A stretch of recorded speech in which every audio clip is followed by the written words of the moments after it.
What is going on, everybody? And welcome to another episode of It's Nothing Personal, Just Buffalo. Sunday edition this week. Obviously we had the Christmas holidays and everybody shopping and getting out there, traveling, everything that you're doing, get ready for the holidays. We're going to do a show right after the game tonight, and we said we would, and we are here. The Buffalo Bills today secured their 12th win of the season. Who would have thought it, right? 12 wins. When a lot of people predicted 9 wins, including myself. But win number 12 today, behind James Cook, the guy we just talked about last week. Outstanding performance from him. Another long touchdown run. Another something else that we were just talking about this week. Pin number 12. Got my Colson with me, James Mallory. Like we like to call him NFL pedigree. As you guys know, we got International D. Dot. He normally just joins for the office segment, but today, Sunday recap, he on there the whole show with us today. All right. Chris's spirit, we're giving D. Dot the full show today. That's what we're doing. Yeah. But Mal, obviously Bills win number 12. Tougher divisional game as we kind of thought it may be today. 24-21. Number 1 seed still in play. What you think? What you see from the offense? Give me some overall. A real quick recap of the game. What you thought? Man, it was a hard fought game, man. A Bills Patriots type of game. You know what I'm saying? Nothing was easy. Everything was earned today. We was able to create some turnovers. I was a little worried about the defense at first. I was a little annoyed, to be honest with you, start the game off. Then they made a few big plays to kind of like relax me a little bit because I was a little pissed. But they did come up with some big plays when it mattered. Settled down a little bit. Offense just never seemed like they really had a real rhythm all day. James Cook made some really big plays. Shakir looked off today. He had 2 or 3 drops today, and he might have not had 2 the whole season, right? Yeah. He had that in today alone. Josh, something that maybe fans, they like to keep an eye on. Him with that funny bone thing that happened a couple weeks ago, if y'all remember. He said he hit his funny bone, but I think it happened again today. So something for fans to maybe keep an eye on. Other than that, never take a win for granted. We took care of business at the end of the day and move on. Yeah. I mean, overall, like I said, it wasn't the prettiest win, but these are the games that obviously it's the end of December. We're getting to January. We're getting to not so nice weather. I think it was like 8 degrees out there, 10 degrees out there today. Yeah, it's cold out. It's cold here. Yeah. It's cold. It's cold. It's an ugly game. It's division rivals. Obviously, this is the first time we saw the Patriots, the first time we saw Drake May, who we're going to talk a little bit about Drake May tonight because I got to give that brother some praise. He had a hell of a football game, I thought, in an opinion, and the Patriots do it right. I think they have a really good future at quarterback there. But no, I thought the Bills' offense was a little bit sluggish. Obviously, you never want to get down to a 14-0 deficit to a team that's 3-11. But they did. They came steaming back, and obviously the second half adjustments were made by Bobby Babbage and that defense. The offense got rolling. I thought you went to a more, and Alex will talk to you more about this D-Dot. I thought you went to a more quick passing game, short passing game to get the offense in rhythm, move that ball on the field. And obviously we can't deny talking about the superstar that James Cook is now becoming. We're seeing 40-plus, 35-plus runs for touchdowns week after week now. And obviously 100 yards off just 11 carries today. He made quick work of his opponent today. And I'm going to talk to you about that, James, too, as well as about the Patriots. But D-Dot, what did you see from the Bills today? Overall, offensively, how did they come back, change it from the 14-point deficit to get back in this game? And ultimately, so I saw, like James mentioned, it seemed as though the offense didn't really find their rhythm that first half.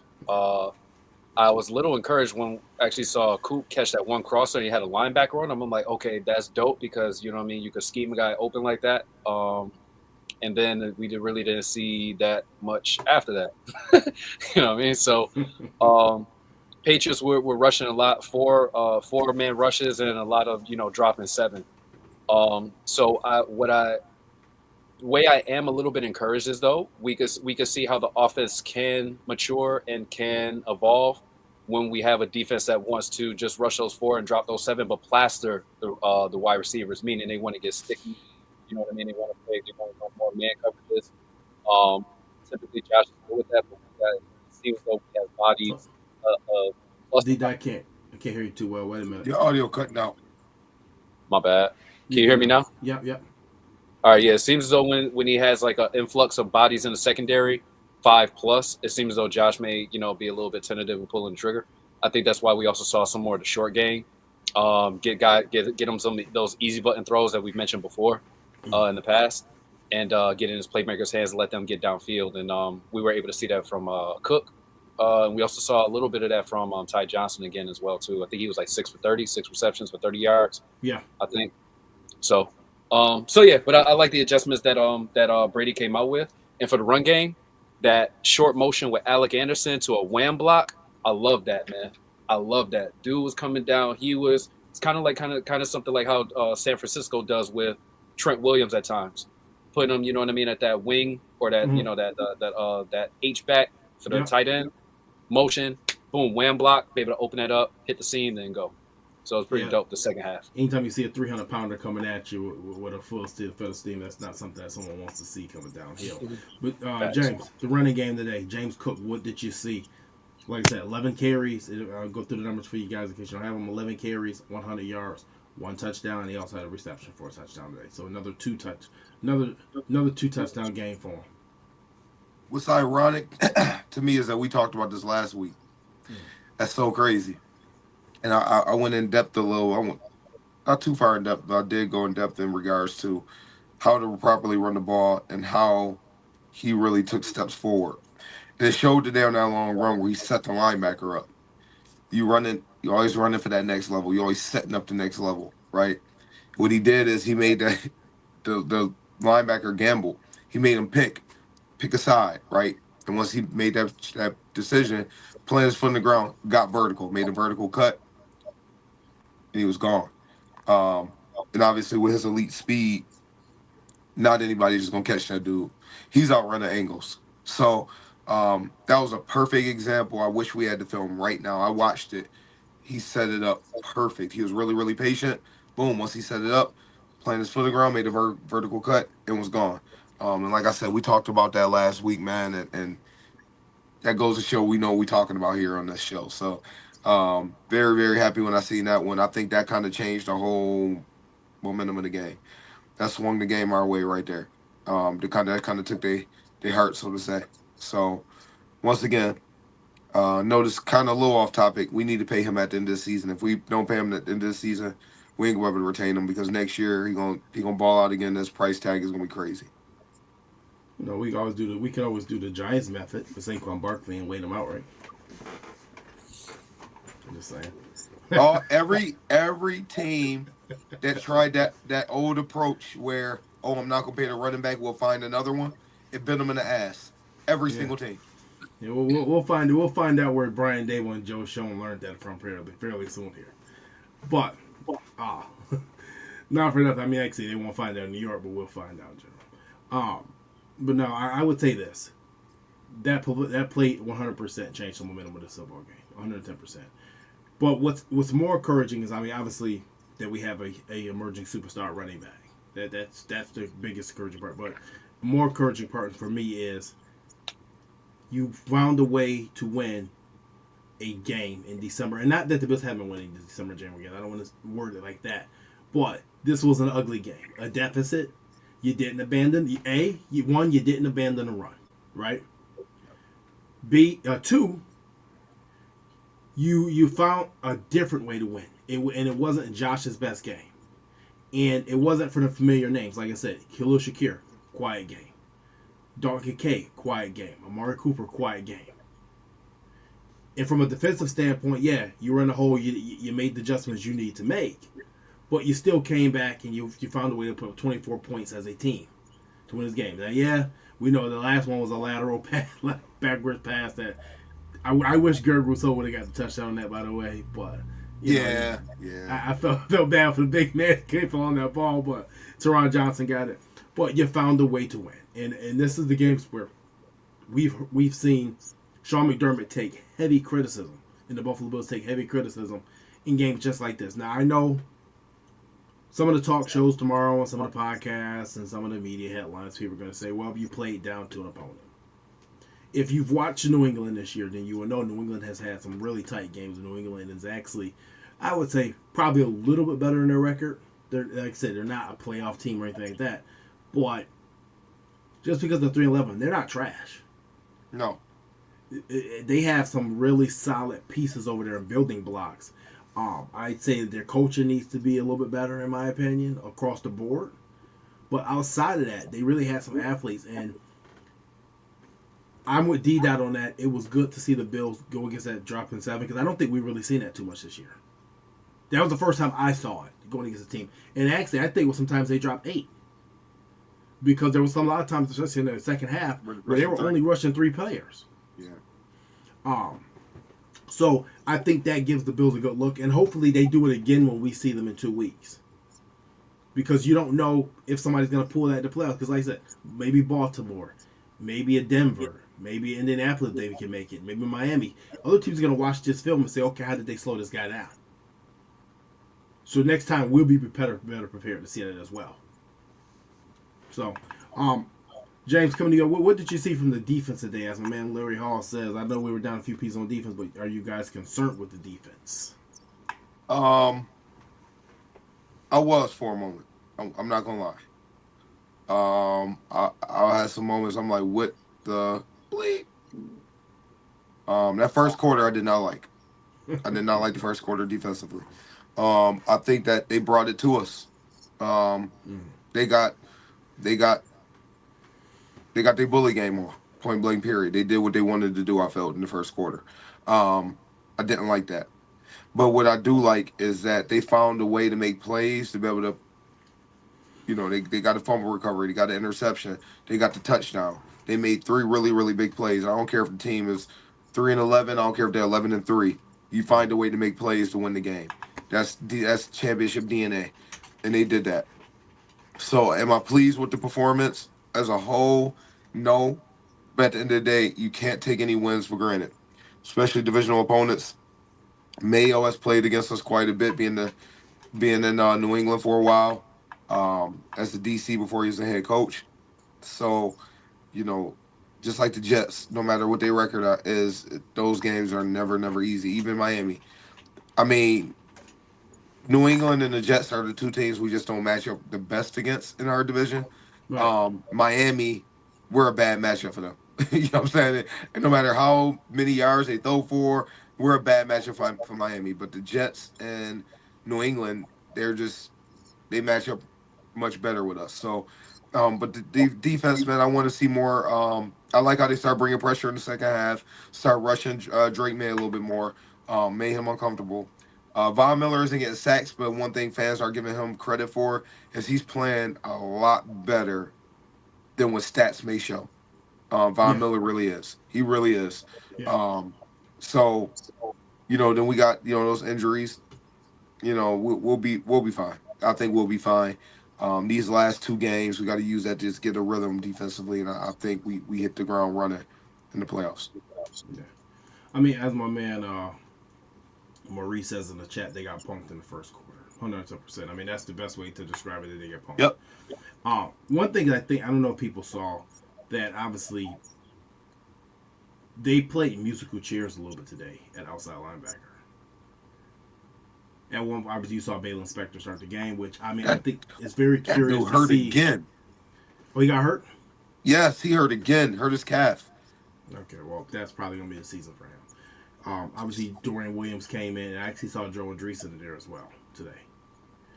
So, obviously, I don't know if Dorian's not playing because his elbow's hurt, but I tend to think that if you can play special teams, that you could play on defense if you're hurt.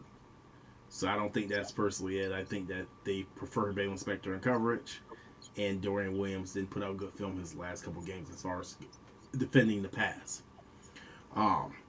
Overall, I think that's the wrong choice. If you're going to switch up there, and obviously we want Matt Milano in there and healthy and ready to go.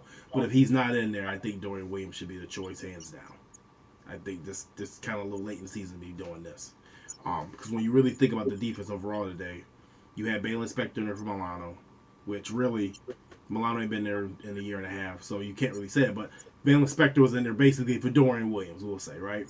You had Cam Lewis in there for Taylor Rapp. Taylor Rapp. Then you had Cole Bishop in there for DeMar Hamlin. And I will say this: as bad as sometimes we think that Hamlin and Rapp can look at the safety position, specifically Hamlin, there is a distinct difference without those guys in there. Like, I know people are uneasy at the safety position, but it's even more uneasy today. I'm just being completely honest. Very fair to say that. Very fair to say that, JT. Cole Bishop is an athlete. He obviously has a lot to learn. And Cam Lewis is, like I said, we know he's not a natural safety. He got interception today that Drake May kind of made a rookie mistake there. But at the end of the day, we got to get healthy at that position. And I think, and I'll ask you guys, do you guys think they helped those players out today on purpose? Okay. Do I? Yes, 100%. I think if it was a playoff game, I think every single one of them play. I think it was very smart to do that. Because why not use this game as a game to get reps? A divisional game, see how these guys are going to respond. I think it was the perfect thing to do. I applaud Coach McDermott for that. I think it's a perfect thing to do. You getting these guys on film, you getting them some reps. It's only going to make the team stronger. We know what Taylor Rapp can do. We know that. DeMar Hamlin, he's played solid this year. You know, he really has. Solid, right? He's played solid this year. I'm gonna give him props, right? But we know what he can do at this point in time. So if you got any type of little nagging injury, why not just sit out and just listen, get healthy? If we want to run this, we want to run the table, man. You need these guys healthy. Even Rasul Douglas, get him healthy. I think it's just going to benefit us with Kyer Elam getting reps. Like all these guys getting reps, that's just making us deeper. That's making the team a lot deeper. That depth is improving our depth. So if somebody does go down with an injury in the postseason, you got guys in there who's taking, quality reps this year. They'll be able to plug in and do some great things. Which is even that defense, D-Dot. And what did the Patriots kind of do to this Bills defense to get them on their heels early? Yeah. Man, they done what teams typically have done to be able to get them on the heels, which is establish the run. Point blank and simple. Monjay Stevenson was man, he was wreaking havoc until he started fumbling the ball, started coughing that ball up. Then that was a little bit of a different story. But that's what they did, man. And James mentioned that Von Miller's been playing pretty decently. He has. And in my opinion, if we've got more consistent play from our defensive tackles, then we have a more consistent pass rush. You see quarterback, you saw Drake May able to step up and maneuver through the pocket. Von Miller's running like a bat out of hell around that edge, and he's able to step up, maneuver, and then still make a play. So we just need more consistency there. And the one thing I will say, and the last point I'll make is Cole Bishop, I think, is the smartest decision to plug in and get reps at this point in time. Because, man, we already know playoff time, those safeties get healthy. I don't think he's going to be out there much. You know what I'm saying? If any at all, aside from maybe some special teams reps. Getting him that experience out there was monument, man. That's going to be priceless for that dude, you know what I mean, moving forward. So I agree with that decision. We'll hold him out. Concerned with the defense, yes, I agree. But they did shore it up, and I think they switched up maybe the games that they were playing up front to free up some of those rush packages as well. Yeah. Like I said, quiet day from our defensive ends, although they were really stout against the run in the second half. They created pressure, but like you guys said, when you're not getting pressure up the middle of the field, you can chase the quarterback around all day. We see it with Josh Allen a lot of time. If you're not going to get pressure up the inside of the football field from the tackles, they're the ones who have to get those cleanup sacks. And unfortunately, Von Miller is this year. He's never going to be worth the price tag we have him for the cap hit. That's just the business sense of it. It is what it is. You deal with that. But to think he's playing bad, that is not the case. Now, I would say the reason we look at it that way with him is obviously the price. It begins with the price tag. Okay, we know that cap hit's like north of $20 million this year. We get it. I get that part. But B, we have to realize that the level of standard that he used to playing on is just a whole different status. You're talking legend status, GOAT status, right? And he's never going to be that player again. It's just, I mean, he's already 36 years old, right? It's just not feasible. Father time catch with all of us, but there's still a lot of good value there, and I don't think we're going to see the full value of Von Miller until we get into these playoffs. Because I tell you the truth, up until like the last couple of games, I still think at his age, he's still trying to come back from that knee injury. 100%. And he may 100%. Not. And the truth, he may never fully come back from it the way he was because of the timing and the age that he had it at. But I would say this: he's playing fine. Obviously, we can't use him against the run that much. But if you get into the playoffs and you play a Lamar Jackson, which you're on a collision course possibly for that, he's still going to be your best defensive lineman against that RPO. He's going to be your smartest defensive lineman against all the games that are being played up front, all the misdirected things like that. It's very hard to fool him. I don't know if people's like, even when we played the Rams the last week, or the other week, when they kept doing the jet sweeps and the Nakua. It fooled everybody. It didn't fool Vaughn, though. Yeah. He's seen it all. He's done it all. It's just like having a veteran quarterback on the upper side of the field. You can do whatever you want, but they've seen it all. You're not going to fool them too much. Yep. So, other than that, I mean, yeah, I thought the defense, they made the adjustments. Bobby Babbage made the adjustments. They came back in the second half. But I also want to say, like, listen, you got to give some credit to New England.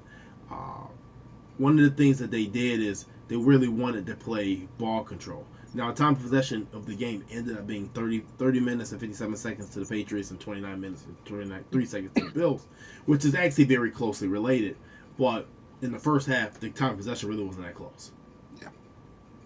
It really was not that close. So, kudos to them and kudos to Drake May, who I thought played one well of a game, going against a very tough Buffalo Bills team. He didn't blink. And if New England got ready, they got something. Because he did not blink. All the way up to the end, he did not blink.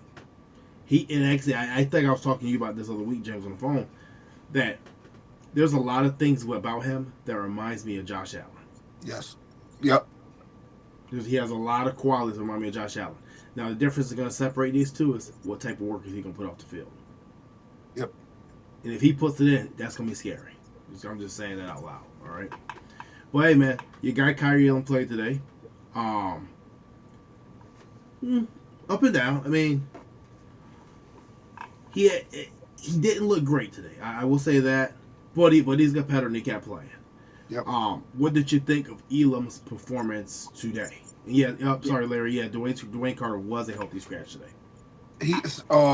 So he was okay. I didn't know he was a healthy scratch. Okay. Was he healthy? Inactive? I don't know. I can't remember if he had I thought he had something going on injury wise. I didn't know. All right, I'll find out why you're talking about Elam. Elam, I thought he played okay, not good, not bad. Like some people saying he played bad, I don't think that's accurate. He did have a couple penalties, but you gotta understand with cornerbacks like that. You think about Sauce Gardner, you think about Joey Porter Jr., you think about the guys that's really, really physical. You're going to get those pass interference penalties because them guys are really handsy. That just comes with the territory, right? He's not an off corner. He's gonna get physical, right? That's what happens, right? The one he got beat over the middle, Drake may underthrow it. He's right there, underthrow it, do it, adjust, and makes the catch. Other than that, I don't think he played bad at all. Yeah, the penalties hurt, but it was not like we got dudes just running straight by him. He's in position to make plays. Those are bang bang type of plays. You could kind of live with those, right? But that comes once again from a lack of reps. To be honest with you, that's what happens. That's why guys just sometimes need to play. That comes from lack of reps. That's just being quite honest with you. Yeah. Carr was a healthy scratch today. Okay. What you see from Kyrie Elam, obviously we know that he can get handsy. Okay, and we saw a couple of plays that he got a little handsy on, but I mean, no harm done. Bills won the game, but Keishon Butte did have a solid game on him. What you think? Yeah, I wouldn't say he played bad. It was kind of like it was an up and down game for him. Yeah. To be real with you, the throw, the touchdown throw, Drake made through a dot, man. There's no way you can stop that. Kyrie Elam was in phase. He was out. He was on the hip. I mean, the only thing he could possibly do is try to get his head around to locate the ball. But Drake May he basically walked down there, walked downfield and hand on the ball. That dig route that James mentioned, or the crossing route, that he wound up actually getting his head around for the ball. Ball was already like halfway there. Receiver adjusted, made the play. The only issue that I really have is, the red zone penalties. I get it, he's handsy. But honestly, that really does come with experience, though. Knowing how to get away with that, knowing where the refs are, knowing where you can pull, where you can tug. You know what I mean? That like some Rasul Douglas type stuff. You know what I mean? Where you could get away with it, when you could get away with it, and everything. Right. So not a spectacular game, not a bad game. It was kind of just a mid, up and down type of game, in my opinion, from him. Yeah, like I said, I wasn't discouraged by his play. Obviously on the post fade and end zone, I don't have a problem with you hand fighting, but you just gotta know you can't get out in any form of football. You can't get outside the shoulder pads. And like I said, that's something that you learn in general as you go along. They'll let you get away with the fighting inside, but as soon as you get outside those shoulder pads, that's it. They're calling that at any position. Well, I mean, it was up and down. At this point, really, let's be honest about it. He's pretty much our fourth or fifth cornerback on this roster. Okay, so for our fourth or fifth cornerback on this roster, and I'm not looking at the first round pick Kyrie Elam. I'm looking at where he falls in our depth chart. For a fourth or fifth cornerback on our roster, that's actually pretty solid play. I'm just being honest. Well, if you look at it, I look at it like, if we need him to step up in the playoffs and make a play for us, well, can he? Yes. Right. If God forbid Elam or Benford or Rasul Douglas go down, are we worried about the cornerback position? Answer for me would be no. I think he can be able to hold it down. We're more worried about that defensive tackle spot that once again today did not show up. I would say outside of Jordan Phillips, who did have a pretty solid game, and he finally jumped the snap without getting caught for offsides. Now, whether he was offside on that or not, I can't tell you. He may have been a tad bit offsides in that jump, but they didn't call it, and that's not our problem. But outside of that, nothing from the defensive tackle spot. Again, no pressure, no real impact. And if this team is eliminated from the playoffs at some point, possibly, it would not shock me that I'm telling you on December 22nd, 2024 at 10:04 p.m. that the defensive tackle spot may be the reason. Because that is how bad they're playing. And I know I put Ed Oliver on that milk cart, and then I kind of drank some of the milk because I found it, and I was gonna take him off of it, but it was just a little spoiled milk. But I'll say this: I had to go buy 3 more cartons of milk today, because now Daquan Jones is on the milk carton, Ed Oliver is on the milk carton, and whoever else, Austin Johnson, he's on the milk carton too. The only one that's he might end up being a healthy scratch next week. That man got pushed back on one of them runs. I don't know if I can ever remember watching a game where they had the yellow first down marker was 7 yards down the field, and I saw a defensive tackle just get carried down and pancaked at that yellow marker. I don't know if I've ever seen a defensive tackle helmet hit the back of that marker. This was Austin Johnson there on the back of that marker, just like this. I don't know if I've ever seen that in a football game. A 300-something pounder looking at the ceiling, as DMX said, looking at the roof of the church is what he was doing today. No, something you got to do something. You got to do something, because that position specifically is going to get us eliminated from the playoffs. That position. You can pass on us because they don't get any cleanup sacks. You can run on us because you just push them out the way. Something got to be done. And the problem is that position is playing so bad that it makes the linebackers look horrible. It makes the secondary look horrible. It makes AJ Epinesa and Greg Rousseau are both having breakout seasons. And they end up looking bad because of that their counterparts at that defensive tackle spot. And you know where the money's tied up on that defensive line? The defensive tackle spot. I spent years raving and kicking stuff and throwing stuff because of the play of Star Lotulelei. This year may take the cake. And that was one person getting paid.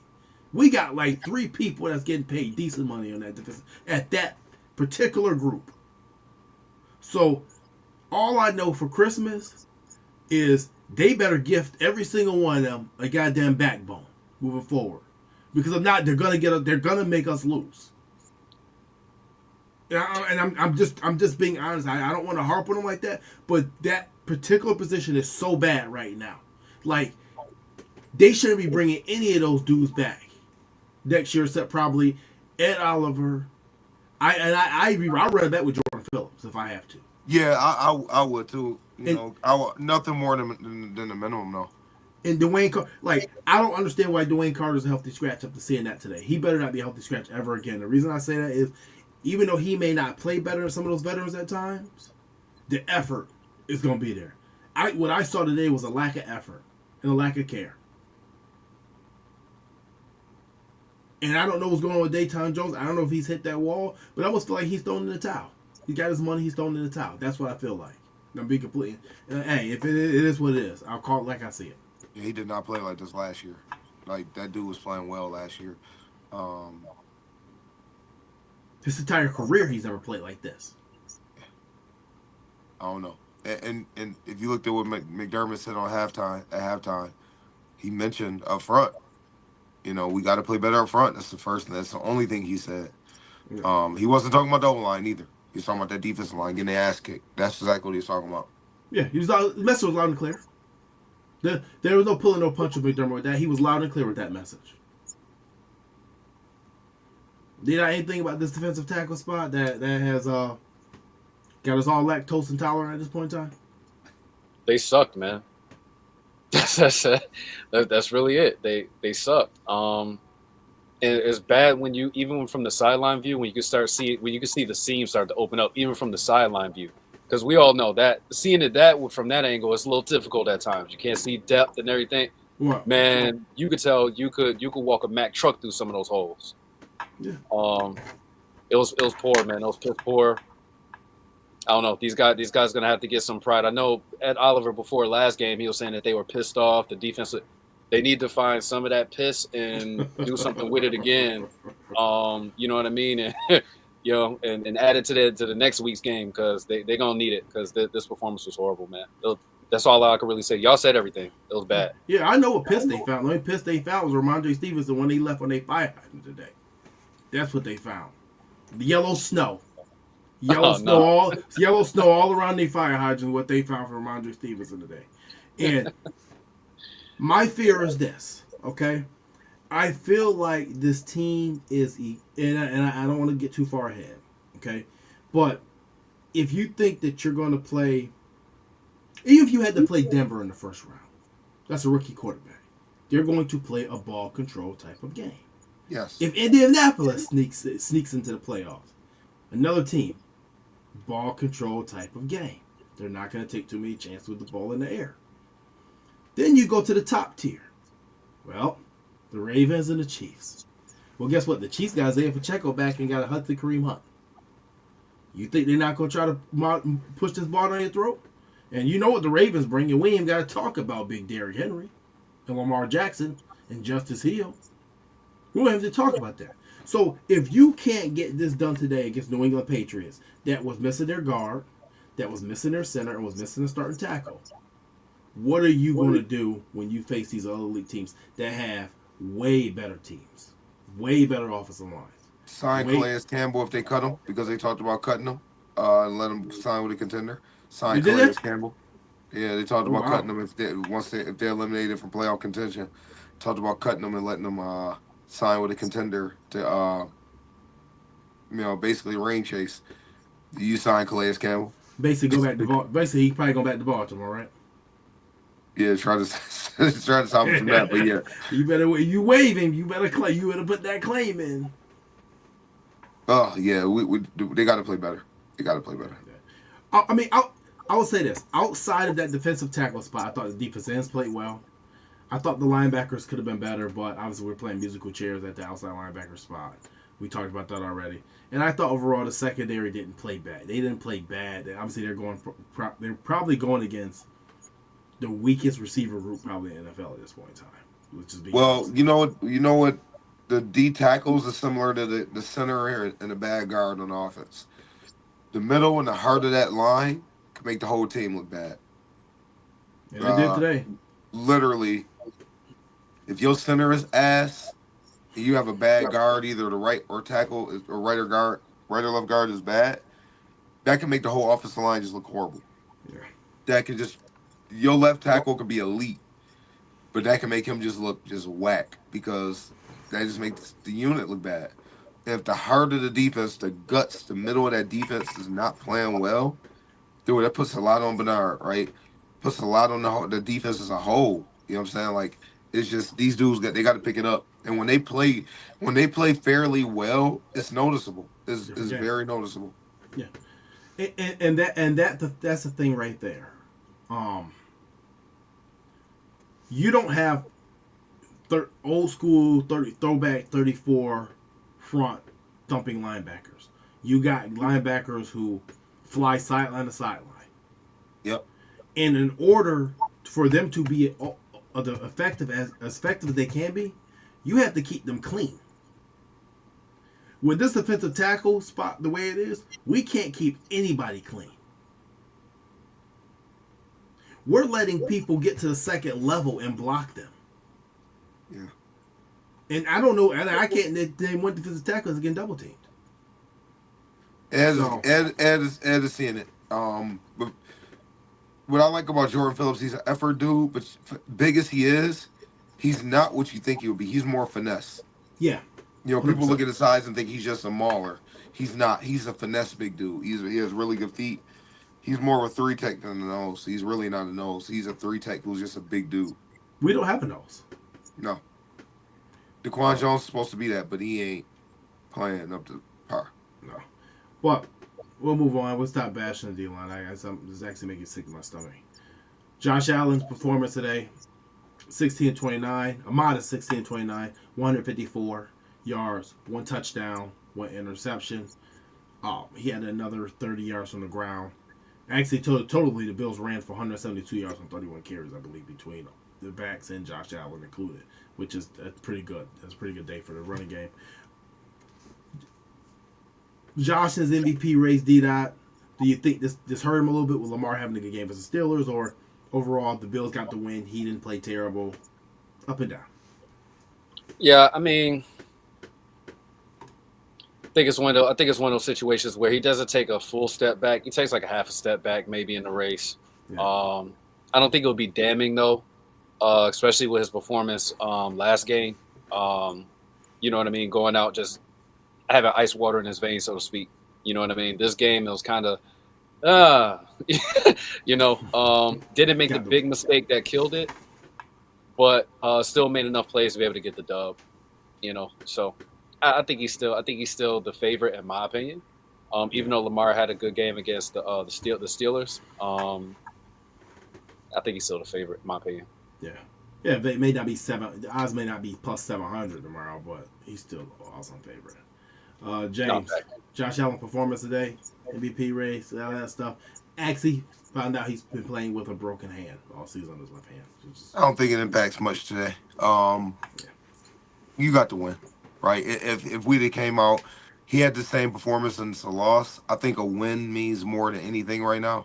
I don't think you cannot give it to him when your team is 12-3, right?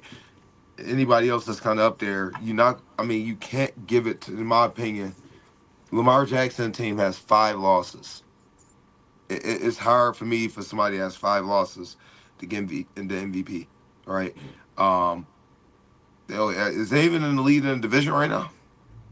Baltimore? I think they're tied with the Steelers. Tied, right? Is it a tie or? I think Steelers are still above them technically. Even with Yeah. So if you don't even win your division, it's like, but not his greatest performance this season, but also not his worst. Um, I think he's still the front runner for it. do you think he needs to have one more signature game? The Jets game. Do you think he needs to come out and really, all right, let's. You got to wrap this thing up. You got to show something here. Yeah, I think he got to come out there and put him to bed early, and show up and show out. The Jets didn't look bad today. I watched that game today a little bit today. They didn't look bad. So you got to come out there. Them dudes is playing. They playing hard too. Right. So you got to come out there. I think you got to represent next week. And you can't come have another. I still don't think anybody's going to pass them, but we don't. You can't come out there and have another 150-yard performance, one touchdown, one interception. Right. You can't do that. You got to come out balling. Right. Special teams unit, man. A lot of people harping on special teams unit. I mean, how big is it? How big is the Bills special teams? How big is the concern is it for you? It's a minor concern. A couple times on punts today, I see some leakage. I watch it close now, and I watch right up the middle. I watch the heart of it. Yeah. So that opening kickoff, I wasn't feeling that. More than likely, probably a 70% chance we'll have a new special teams coordinator next year. Yeah. And I'm telling you, those Bills fans, those 5th, 6th, 7th round picks aren't going to be sexy picks. Those are going to be dudes who are just goons on teams. Those are going to be dudes. They're going to get, I'm telling you right now, they're going to draft 3 dudes who are goons on special teams. The Buffalo Joe thing is a nice story. He's probably not going to make that 53 next year because they're going to get some dudes. Unless he turns into one of those dudes. I don't see it, but yeah, that's the only way. Nah, it ain't happening. Because we got one on the roster already who's been inactive. He's going to be a special teams dude. Who the one from Yale? Yeah. Okay. Yeah, he may be not guaranteed, but he could be a dude, you know. Yeah. So we'll see. But they're going to get some dudes. Don't get me started on the Buffalo Joe thing. It's a good story. Not to mess on him, but Dolik is the dude, was always the dude at UB, not him. So it's a good story, but Dolik is that dude. Yeah. He'll be drafted high by somebody. Dolik talking about. He that dude. Special team is a big concern.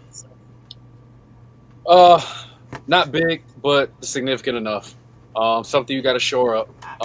And I wish that the Bills would get rid of Smiley. Yeah. I'm sorry, that's just my opinion. Yeah. It's like 3 years in a row, but yeah. So I'll say this. I hear the gripes, I hear the complaints, but it's easy to find things that you want to complain about on a 12-3 team because you don't get the 12-3 by being bad by across the board mostly. Normally, be 12-3, you're not badly coached. You don't normally have a really bad offense. You don't normally have a really bad defense. And I would say this: the special teams is not putrid bad. It's not that bad. It's if you check the metrics, they're in the middle. They're in the middle of the pack of everything. Middle of the pack With everything: kick coverage, kick returns, punt coverage, punt returns, field goal kicking percentage, punting. They're literally square dab in the middle of almost every metric. So you know the bad part about that, JT, and not to cut you off, what? Is if you have somewhat of an off day. If you're in the middle of the pack, right, you have so much of one of an off day. I mean, it's bad, right? But if you have a good day, it's good. But if you're at the top of the pack in special teams, you have a bad day. You're more of a middle of the pack, so you're all right. But when you're middle of the pack, you can't afford to have a bad day. That's the thing about that. And it's such a big part, but a small part of the game. Yes. That you have very few opportunities to mess that up. Like today, I know a lot of people got pissed at them converting like the 4th and inches. I'm like, all right, whatever. Listen, it's a 3-11 team. This is the type of stuff you're going to see at the end of the season when you play teams that are just completely out of it. They're just going to do stuff that just would not be advocated for 6 weeks ago. Okay, they got a 4-for-1, big deal. All right, I'm not gonna throw my hands. Oh, this special game. Here we go. Yeah, I ain't trip out about Here that. we go. I'm not gonna do that. Okay. Do we have a solid punter? Yes. Yes. Yes. Do we have a solid kicker? Like he got it together? Yes. Yeah, when they want him to kick. Do we have a solid return game? I like Codrington. I like Codrington a lot. Now, they don't kick him the ball on kickoffs, so they always kick to Ray Davis, but even Ray Davis is solid at kick return. It's not the worst. You being nice, JT. He's not the greatest. He's not the worst. I mean, he secures the football. He gets us to the 28, whatever. You know, not okay, fine. But my only thing that really scares me is our punt coverage. That's probably the only thing that's scary to me. But like I said, people have to take into effect. You have to build that unit back up. And like I said, I'm not advocating for Smiley to keep his job. After Smiley keep his job after the season, because I think that you need to try to find an upgrade there. You find an upgrade wherever you can find an upgrade, right? But you do have to replace Tawar Dawson. You did have to replace Tyler Milikevich. You did have to replace a lot of people that play important roles. Saran Neal's another one, yeah. People who play important roles on these special teams units that were just no names to the average fan. But it's a reason that these guys are normally on a 53-man roster. It's a reason that they pulled Kyrie Elam off, made him inactive each week, because he was not contributing positively in the special team game. It's a reason that they keep calling the guy up every time someone goes down, and Jalen Virgil. Why? Because he's contributing to the special teams game. So yeah, I agree with you. In the offseason, that's something they're gonna have to address. We talked about last week too. We have not been able to use Mac Hollins how we're supposed to use him with this special teams unit, which is a big piece, because of the injuries to Amari Cooper, to the injuries to Keon Coleman, to the injury to Curtis Samuel. So I actually think that there's room for improvement with this unit, especially when they get healthy. Because now when Milano comes back, are you going to be able to put, you're going to be able to put all these guys that's been playing good reps on starting reps on defense on the special teams unit. So I think as the season goes on, as we get to these play, I think that special teams unit is going to be better. But still agree, you look for an upgrade after this season. I don't think Matthew Smiley is the guy that's going to take you to the promised land there. So yeah. But let's see what anything else I want to talk about tonight. Then I'll get to some of the number 1 seed is still in play. Percentage if you could put on that we're going to get it, James. 20%. Okay. All right. D-Dot, percentage. 35. Yeah, I was just throwing a random number out there, man. All right, I'm gonna say about 4%. 4%. Okay. You think James Cook picture and just picked his jersey number? Yeah. That's exactly what I did too. Not even gonna lie. Yeah, 4%. Whatever. Listen, the Chiefs had 9 lives, and when they won they squeaked another game yesterday. That was basically it, I thought, in my opinion. Hey, JC, one thing, though, what I will say, though, is, who they have? They have the Steelers and they have the Broncos. Yeah. Steelers going to be a tough out. Anderson, Pittsburgh. And then, of course, the Broncos played them super tough this divisional game. Broncos played them super tough last game. At some point in time, man, I feel as though their luck is going to run out. When they drop one of those 2 games, we got a chance, man. We got a chance. On Wednesday. Hey, if you're watching the chat, matter of fact, play along with us. If you got a percentage you think the Bills will get number 1 seed, go ahead and put it in the chat of what percentage you think that the Bills could get the number 1 seed. Cindy, our girl Cindy is. I think we are second 100. So she's saying it's over. I don't blame her. I'm right along with her. Like you know what it is. They needed to lose that game versus Houston to me for us to have a shot. There is no football field where I trust Russell Wilson and the Pittsburgh Steelers to get this done for us. The defense good though. But I don't believe in their defense like most people do. I really don't. I see an old school defense that when it comes playoff time, they're gonna get their ass in hand to them. They're gonna be out of here. Hey, is TJ Watt back yet, or is he still injured? He's back. He's back, but it's like I know he had an ankle. I know he had an ankle not long ago. He's back, but you got the problem is not it's never been the pass rush, right? The Steelers' problem is you got worse at linebacker. You went inside Patrick Queen to this heavy ass deal. He can't cover. Minka Fitzpatrick does not play Minka Fitzpatrick. You got your strong safety, Deshaun Elliott, who nobody really knows. Talking about Josh Allen really ain't, really ain't all that. But who the hell are you? That just reminds me of the same guy, the guy years ago who told Anthony Smith, if you guys remember that name, who guaranteed you a win versus Tom Brady and the Patriots, and got Tom Brady purposely threw 3 touchdowns on him. Okay, I don't trust them to get the job done for us. Now, if they somehow do, the Broncos do have to win that last week. So they're going to play like hell. Yep. That's our only chance. So our hopes are to get the number 1 seed is banked on Russell Wilson and this inept the Pittsburgh Steelers offense. We need to take care of these Jets.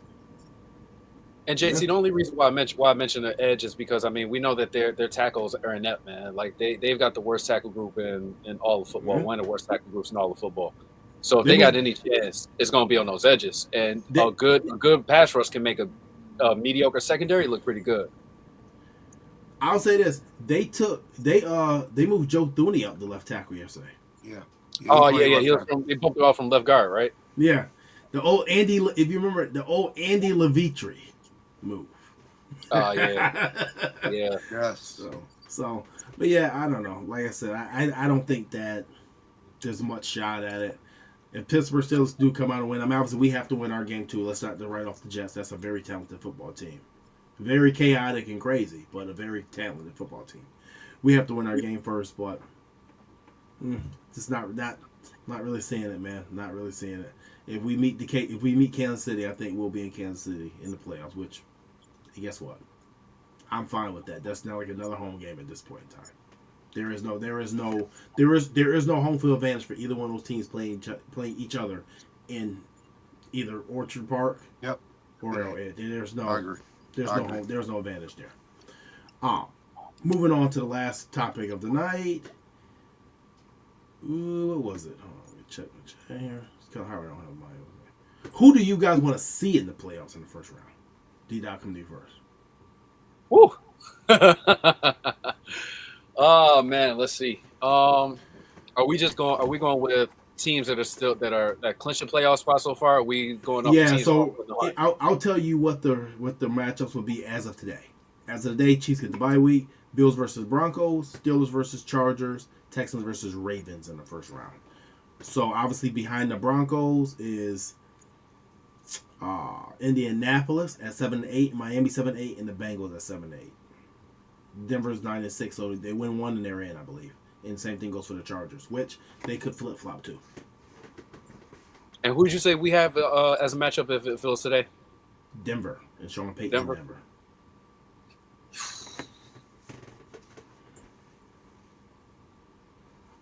I'm actually comfortable with Denver. Mm-hmm. Okay. To be real with you, I'm comfortable with Denver. I just look at a couple of factors.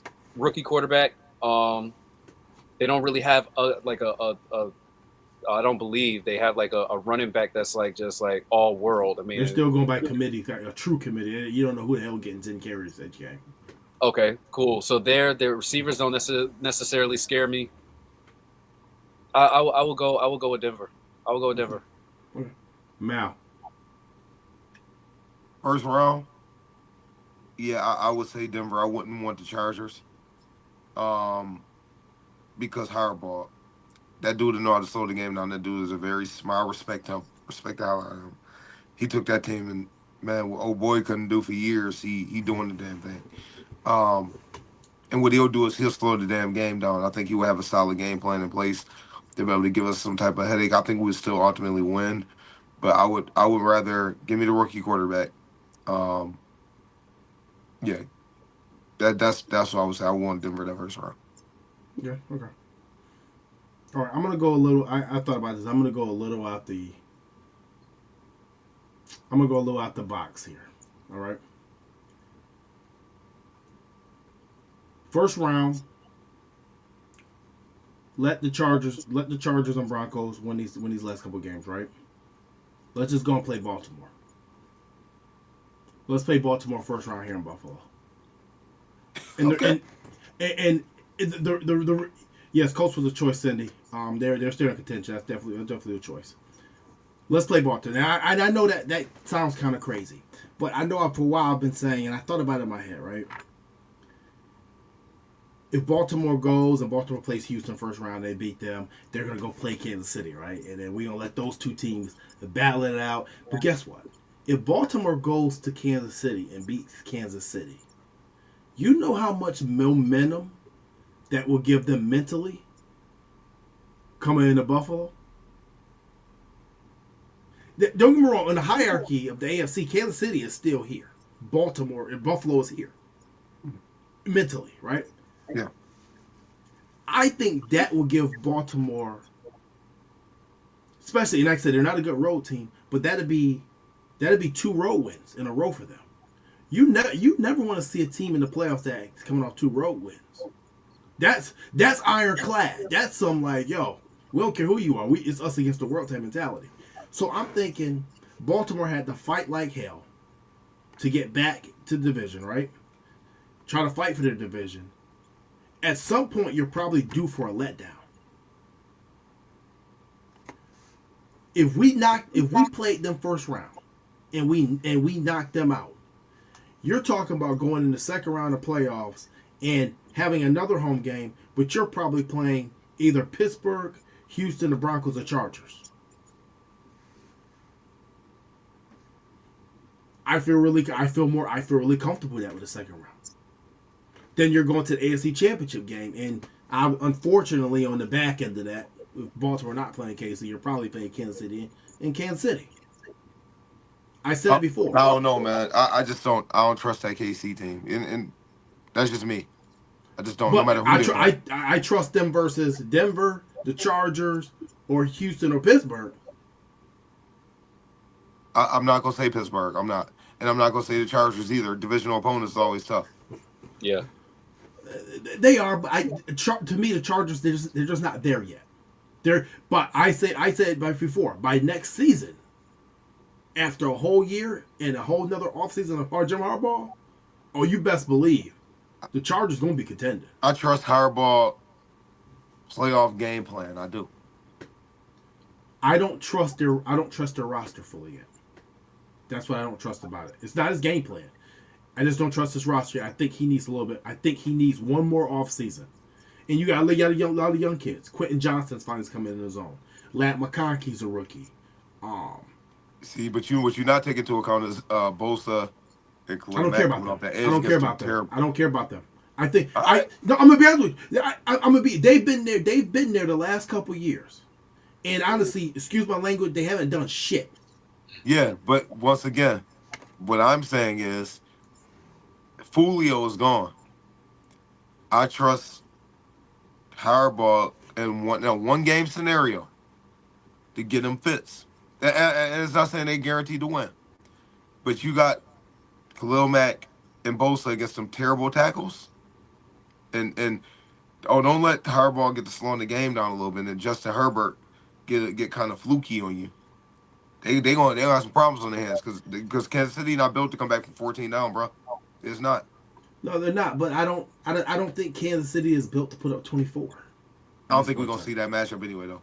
We're probably not. But my thing is, like I said, I'm more worried about not San Diego, but Los Angeles. I'm more worried about them next year, and I don't think that they can. I just don't think they can knock the Chiefs off yet. To the truth, I think Joey Bosa is one of the most overrated defensive linemen in the NFL. And I can agree with that, but you got 2 terrible tackles. But it's not like he's going to get above average tackles in that scenario, right? It'd be different if we're talking about him going against Spencer Brown and Deion Dawkins. We talking about him going against Fulio 1, Fulio 2. Yes. Well, they made the adjustment at left tackle, right. But they have major problems in the offense. Like, dude, you have a franchise quarterback. How the hell do you let the offensive line get that bad? You know what I'm saying? They played themselves with the Orlando Brown move. That's what happened. They thought that they it's not like they didn't try. They just thought that Jawan Taylor was gonna come in and do the same job. True. They paid him. True. It just didn't work out. True. It's not like ain't like they didn't try. You know what I mean? And obviously their guard center and guard combo, that's the best interior in the NFL. Yep. Thuney, Humphrey, and Trey Smith. That is the best. And then that interior. kills you. You take Thoney and put him at tackle. You know what I'm saying? So you messed that. But that's my thing when I'm mentioning those two. I'm mentioning it on a patchwork and a bad offensive line. Yeah, yeah. I hear you. I just don't. I don't believe in those. I just don't believe in the Chargers against them. I don't. Like I said, I don't think the Chargers beat either of the top 3 teams. But, hey, one thing. My bad, JC. Whenever you finish. Just circling back to the Bills, man. The way that I also look at it too is they're revamping a lot of guys up for this playoff run. Not to say to discount the Broncos or anything like that, but they're one of the weaker teams, just generally speaking, that's going to be in the playoff picture, in my opinion. Yeah. That lets us, you know what I mean? That lets us ease our guys back into, you know what I mean, playoff reps, playoff mode, you know what I mean, hitting it and getting it. You know what I'm saying? Like the Milanos of the world, the Douglases of the world and everything. You know, the Ravens game, we know that's going to be a tough, physical ass game. Mm-hmm. You know what I'm saying? Guys coming off an injury. We know how typically McDermott likes and the staff like to ease guys back in, ramp up their reps, and then get them back up fully up to speed. I don't know. I just like that. I like that Broncos transition, man. I just like that. It may be right. Like I said, I'm just trying to think outside the box. I'm like, you know what? Listen, if they knock that game out the park, boom. Then you get to the second round. I'd say a little bit easier opponent. No game is gonna be easy. No NFL game is easy. So please not, get that misconstrued. And anybody can beat anybody as long as when you step between them lines. So we get that. Keep it real with that. But in the day, I'm like, listen, maybe we catch them slipping off guard immediately. Boom, Lamar come out, have one of those Lamar playoff performances that he been having. Boom, they up out of here, gone. Oh yeah, I don't trust Lamar after December. Past December, man. Yeah. Nah, he got to prove it. Well, it's all fun and games until the trophies come out. You know what I mean? Yeah, and let's be real here. It's not like they wide receiving core is just loaded either. I mean, Zay Flowers can play. It's not like they loaded across the board at wide receiver either. I mean, if you load the box, you make it difficult for Derrick Henry. That could be a problem for them. And we've seen them once. So that's just kind of what I'm thinking. But on that, man, final thoughts, D-Dot? Nah, man, tough game. Of course, divisional games, though. Everybody relax, as you guys usually say. Let's get these guys. Let's continue to ramp up for the playoff run, man. Another check in the win column. And, man, I'm excited for these guys, what they're going to do against the Jets next week. Well, next week. Yeah, it's better perform for the offense next week, hopefully. Mal. I think these games are good as you get prepared for the playoffs. I told y'all before, man, I would have been nervous as hell if we just would have been scraping people until the playoffs. I want these dog fights. I want to be able to find out the guys that we can and can't trust in sticky situations. So these games only make us better. And the good thing about this is we had these games and we're coming out with the W's. We're finding the ways to win. I'm good with it. I think we'll be fine. Everybody come out healthy. I mean, Spector's injured. As long as nobody came out injured, I think that's a plus. Right. This whole game is a plus. All right. Yeah, I mean, overall, man, I think it was a good game. Like I said, the Bills got the win.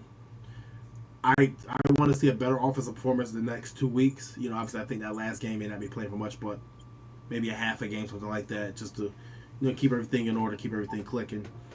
But yeah, man, Bills got 12 wins. I think that Cindy said in the chat the lowest seed they can even get at this point in time is the 2 seed. So at least we clinched that. That's all wrapped up. That's went off the back a little bit. Steelers not right on our heels anymore. Make things really overcomplicate things for us. But overall, as that, Christmas is coming up. Obviously, Christmas Eve is going to be Tuesday. Christmas Day is going to be Wednesday. And a lot of people are traveling. You're getting with family. Just stay safe when your travels. Going to see family, going to be with family, travel in these crazy stores. Take it easy. And as always, thank you guys for always tuning in and joining us.